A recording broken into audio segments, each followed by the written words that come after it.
Let's go on this one. Zakithi Nene anchored South Africa's men's 4x100 relay team to gold in blistering fashion. South Africa won 2 gold medals and a bronze at the World Relays and qualified for the World Champs later in the year.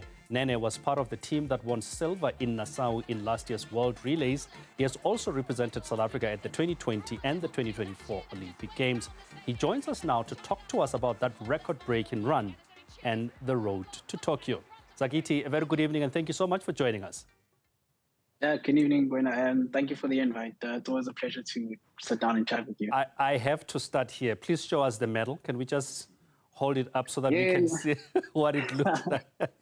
Beautiful. Congratulations. Congratulations. Finally gold. It was silver last year in Nassau, Bahamas, silver in Universidade, silver in the All Africa Games. How does it feel to finally get gold in the relays?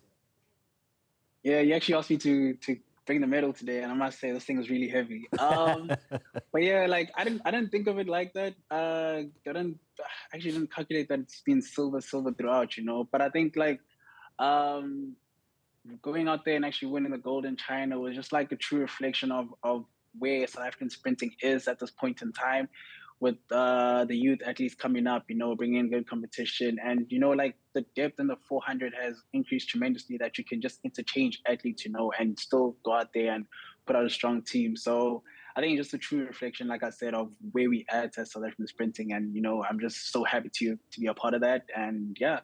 Well, what would you say was key this time around? As I said, you know, silver almost there. Sometimes in the Olympics, we're just not getting there, making semifinals. What was different this time around in Guangzhou? I think if you remember the last time around we spoke, I think we were trying to get a team to qualify for, I think it was Budapest World Champs in 2023. Yeah, I think what has changed from there until now is the fact that we've been talking to the ASA office, and you know, we're actually glad that they came on board, and also SASCOG also came on board. We've always like thought that, hey, listen, we've got the depth to actually go out there and put out like a relay team, you know, like a competitive relay team, you know, and like ASA and SASCOG actually bought into this whole idea that we had, and actually started funding and giving us more like training camps, you know, to be able to build that camaraderie instead of just going out there and setting up a relay team, you know, on the day. And I think also another thing is that I think the boys and also the ladies as well in the 4x400 and mixed, like we just fed off like the energy and the success of the 4x1 relay team at the Paris Olympics last year. And I think that just sort of like elevated like the standard from all the athletes, and also just I like to think, you know, just like everyone just bought into the idea that, hey, listen, guys, we can do so much good as like a team as compared to individuals, you know. So everyone just wanted to run relay and wanted to make the team, you know. So I think everyone just like saw the vision, and that's what I'm most chuffed about. Talk to me about that, exactly that. I mean, when you listen to Bayanda, Snesipo, you talk to the mixed team, they all talk about your teammates in the 4x4. The one word that comes out is camaraderie. It's teamwork. Talk to us about that. How important is it to get that unity right, especially in a relay, because it really depends on that, passing the baton at the right time? Yeah, I think Akani puts it so well. You know, it's not about having like the fastest athlete, but actually more like how you work together as a team. You know, you've seen like the success of the Japanese, the Chinese, you know, in the 4x1. Like they barely have sub 10 runners, but if you put them together, like that slick baton changeovers, like understanding each other, making sure like the spacing in between is good. You know, just builds to like the success of the overall team, you know. And the good thing about it is that the pressure is spread out between 4 athletes or even 6 instead of like the 1. So yeah, I think just building that trust in the next person to go ahead and deliver the job is what we just needed, you know. Yeah, and I think we are treating like the relay as our own event instead of like an additional event to our main events, you know. So yeah, I think just like we're just in a very, very good space, you know. And I think we just understand like relays, and we're just building that relay culture here in South Africa, and just hopefully we can flourish with that in the next couple of years, especially with the youth coming up. So just yeah, I think just looking forward to it. I mean, talking about the youth, you received the baton from Kukamur, who's relatively like 10 years younger than you. Almost 10 years. Almost 8. I mean, talk to me about that exactly, that you've got now almost a feeder that's coming through. You know, there are those that were there before you, but look at the youngsters that were running with you in these relays who still, you know, can take over even long after you have retired. Yeah, I mean, it's just like to think about it, like it's just so like it's so mind-boggling to me, you know, to think that I am 27 and I'm like the most senior athlete Yeah. in the team, you know. Like beforehand, you know, we had like 32-year-olds and all that stuff, and like I'm considered like the dad and in the group at 27, you know, because like I was actually man. man, yeah, that's what they called me actually, yeah, and because I was actually landed to like legal guardian during that whole period, which is weird.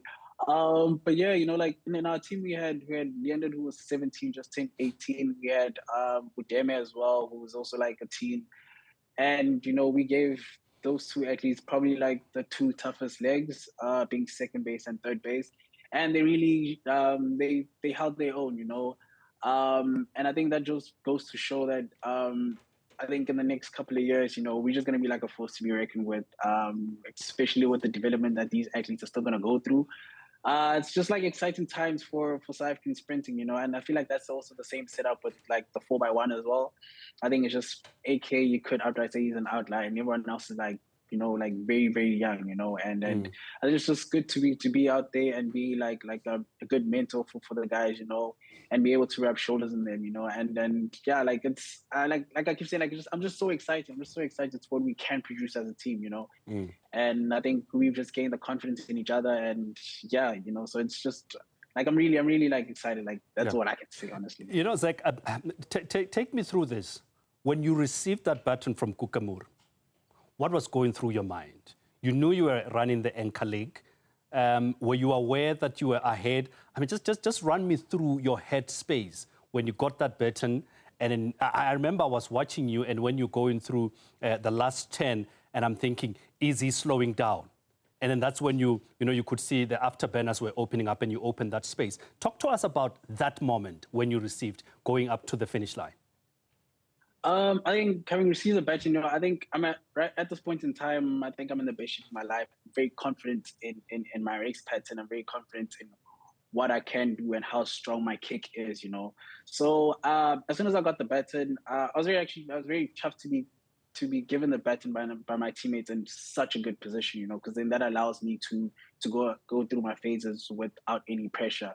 And I just knew that coming home, I've got a very strong kick right now, and I don't think anyone can out-kick me at this point in time.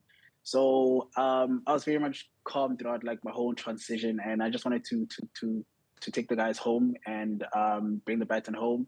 And with the 2:57 that we ran, 7th fastest time all time, is just that was just a cherry on top, you know.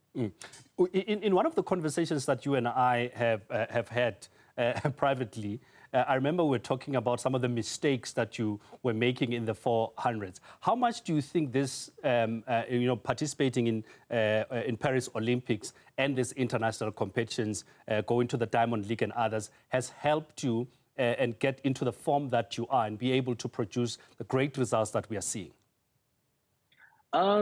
Yeah, I think Paris for me was probably like the key moments, the key turning point. I think, I experienced post-Olympic blues, you know. I think I got to a point where I felt like I was better off not going to Olympics. Like it did me like I would have done more good not going to the Olympics than actually being there, you know. Because like mentally I was like very much in a very dark hole, and you know, I just got to a position where like I was actually willing to go ahead and actually learn again, you know, because I've been running the 400 the same way, just trying to strengthen up the where I can in the same race pattern, you know. And I think we just went on and took a different approach this season, whatnot, and I'm just very much confident in where I am. So I gained like a whole lot of experience, and that's what I said, like leading up to Paris Olympics, I felt like, okay, now I'm 26, I'm of age, you know, so I've been making semifinals for the past 3-4 championships that I've been to, you know, and I feel like now I need to just level up, you know, and get into like championship finals and start challenging for medals. So yeah, so I think now I'm just like in a much better space, and I'm very much confident in my ability to go ahead and like execute the race the way my coach wants me to. So yeah, like I'm in a very good space right now, you know. So Yeah. I feel like I'm hoping that those dark days are over, and yeah, Yeah. I think I'm about to experience like a little bit more joy. Fantastic. Zakithi Nene, thank you so much for coming through to speak to us. And thank you for the gold medal on behalf of South Africa. We truly Yeah. appreciate that.